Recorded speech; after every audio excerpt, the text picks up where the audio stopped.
Hello friends, welcome my travel channel Sandy travel club. Towards ভ্রমণের প্রথম পর্বে আমরা পৌঁছালাম ঝালং বিন্দু দেখতে, আর পরের দিন আমরা যাচ্ছি বক্সা টাইগার রিজার্ভ ফরেস্ট, জয়ন্তী এবং কোচবিহার রাজবাড়ি দেখতে।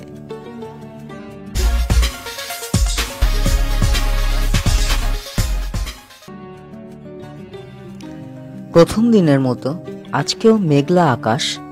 সূর্য মামার মনে হয় আমাদের ঘুরতে আসা একেবারেই পছন্দ হয়। যাই হোক, সূর্যি মামাকে অগ্রাহ্য করেই আমরা ঘুরব। আমরা টিফিন সেরে লাটাগুড়ির রিসর্ট থেকে বেরিয়ে পড়লাম।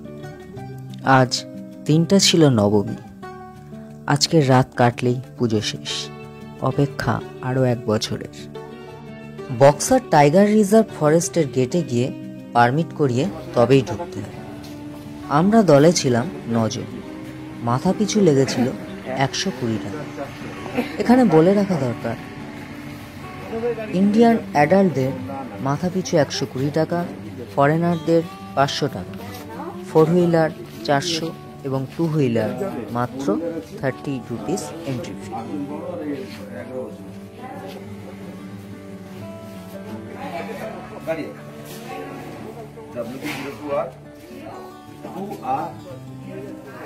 এই হলো আমাদের টিকিট করা হয়ে গেল। এবার চললাম টাইগার রিজার্ভ ফরেস্টের উদ্দেশ্যে। বক্সা টাইগার প্রজেক্টের প্রবেশপথ হলো রাজা ভাতখাওয়া। বক্সাদুয়ার অরণ্য ভুটানের রাজা 1800 খ্রিস্টাব্দে দখল করার পর কোচবিহার রাজা পণ করেন ভুটানের রাজাকে সে দেশ ছাড়া করবে, তবেই তিনি ভাত খাবেন, না হলে তিনি ভাত স্পর্শ করবেন না। তখন ভুটানের রাজা বিপদ বুঝে সমঝোতায় আসেন এবং বক্সাদুয়ার ছেড়ে চলে যান। তখন কোচবিহার রাজা এই জঙ্গলে বসেই ভাত খান। সেই থেকে জায়গাটির নাম হয় রাজা ভাতখাওয়া। বক্সাদুয়ার ব্যাঘ্র প্রকল্পের জন্য বিখ্যাত। 1983 সালে ভারতের 15তম ব্যাঘ্র প্রকল্প হিসেবে প্রতিষ্ঠিত হয় বক্সাদুয়ার। 1992 সালে ওয়েস্ট বেঙ্গল গভর্নমেন্ট ন্যাশনাল পার্কের মর্যাদা দেয়। এটি আলিপুরদুয়ার ডিস্ট্রিক্টের মধ্যে পড়ে এবং এর একদিকে ভুটান সীমান্ত এবং অপর দিকে অসম। এই বনভূমি 765 বর্গ কিমি অঞ্চল জুড়ে বিস্তৃত। এই বনভূমিতে আছে শাল, শিশু, দেবদারু সহ 450 রকম বৃক্ষ, 32 রকম লতাগুল্ম, 112 ধরনের অর্কিড এবং 6 রকম বেত। আর আছে 73 ধরনের ম্যামেলিয়ান স্পিসিস। তার মধ্যে উল্লেখ্য leopard, Bengal tiger, clouded leopard, giant squirrel, চিতল এবং বন্য হরিণ। 65 রকমের মৎস্য প্রজাতি এবং 41 ধরনের সরীসৃপও দেখতে পাওয়া যায়। আর আছে 4 ধরনের অ্যাম্ফিবিয়ান স্পিসিস এবং 284 ধরনের পাখি। বক্সার অরণ্যের মধ্য দিয়ে আমরা এসে এইখানে কিছুক্ষণের জন্য চা বিরতি নিয়ে আবার এগিয়ে চললাম বক্সা ফোর্টের উদ্দেশ্যে।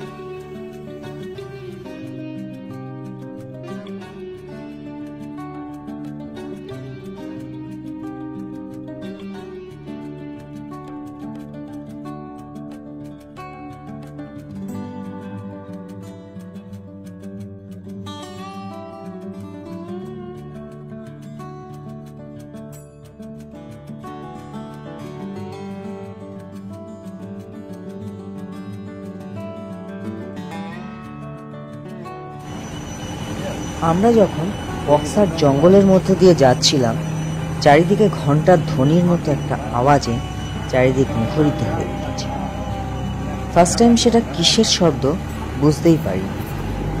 পরে সেটা আমাদের গাইডের থেকে জানতে পারলাম ছোট্ট একটা পোকার আওয়াজ ছিল।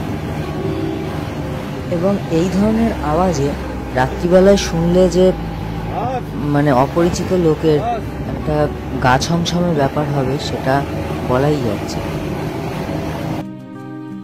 এইখান থেকে শুরু হয় বক্সা ফোর্ট যাওয়ার রাস্তা।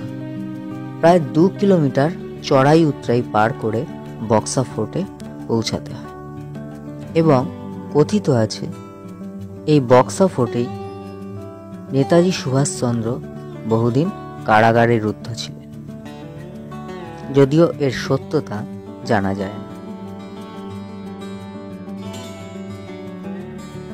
আমরা বক্সা ফোর্টে পৌঁছতে না পারলেও কিছুটা গিয়ে একটা ভিউ পয়েন্ট থেকে চারিদিকটা দেখতে লাগলাম, কারণ রাস্তাটা ছিল অত্যন্ত সংকীর্ণ এবং বিপদসংকুল এবং প্রচণ্ড বৃষ্টি নেমে গেছিল, সেটাই সব থেকে বড় বাধা হয়েছিল।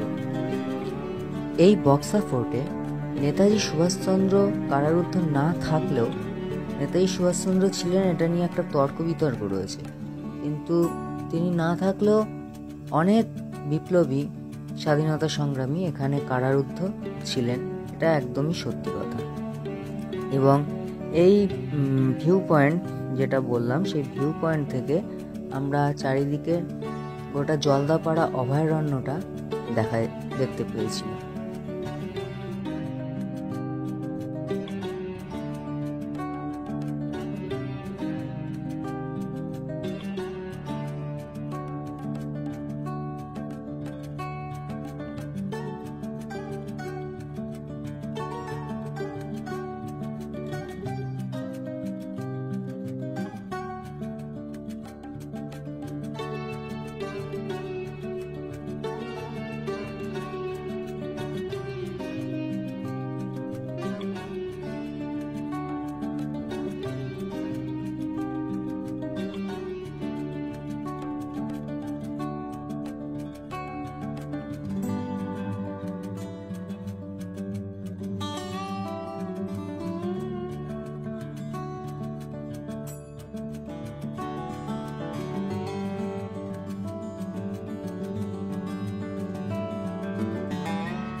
এই ছিল সেই ভিউ পয়েন্ট। যদিও ওয়েদার খুব মেঘলা ছিল এবং কিছুক্ষণ বাদেই বৃষ্টি নেমে গেছিল, তাও এই ভিউ পয়েন্ট থেকেই জলদাপাড়া অভয়ারণ্যটা আমরা দেখছিলাম। বিস্তীর্ণ জঙ্গল, এখান থেকে জয়ন্তী নদীও দেখা যাচ্ছে। আমরা জয়ন্তী নদীতেও গেছিলাম এবং এই ভিডিওয় সেটাও দেখাবো। চলুন এগিয়ে যাওয়া যাক।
আমরা এবার পৌঁছে গেলাম জয়ন্তী নদীর তীরে এবং জয়ন্তীর তীরে কিছুক্ষণ নিরিবিলিতে কাটিয়ে চললাম কোচবিহার রাজবাড়িতে।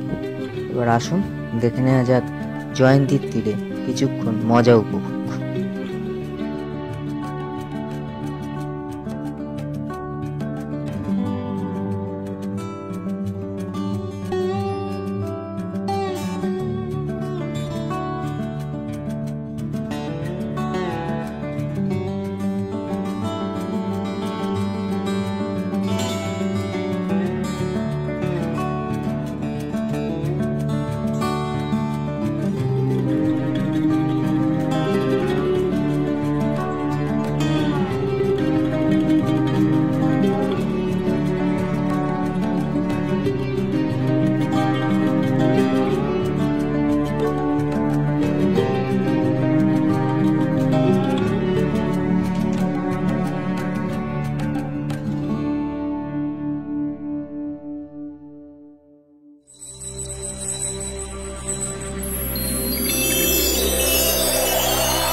আপনারা জয়ন্তী নদী দেখছেন, এই জয়ন্তী নদীর ওপারে রয়েছে ভুটিয়া বস্তি। তো ভুটিয়া বস্তিতে আমরা যাইনি, আমরা জয়ন্তী দেখে ব্যাক করেছি।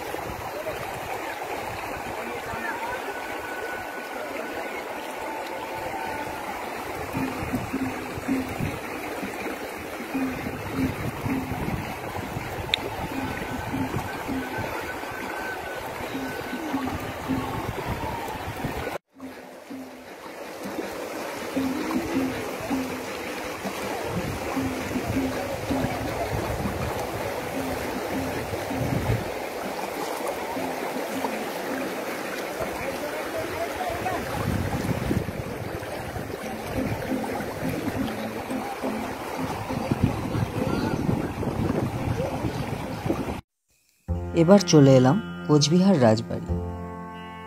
কোচবিহার রাজবাড়িতে যখন এলাম তখন বিকেল প্রায় 5টা, এবং 5টায় এই কোচবিহার রাজবাড়ি বন্ধ হয়ে যায়, যার জন্য আমাদের আর ঢোকা হলো না।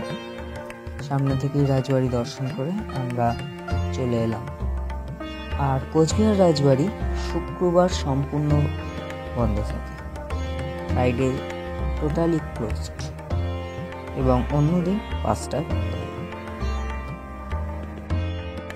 ভিডিওটা এখানেই শেষ করছি।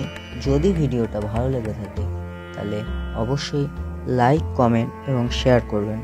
আর চ্যানেলটি যদি প্রথমবার দেখে থাকেন তাহলে অবশ্যই সাবস্ক্রাইব করুন আরও এরকম ভ্রমণ সংক্রান্ত সুন্দর সুন্দর ভিডিও দেখবার জন্য।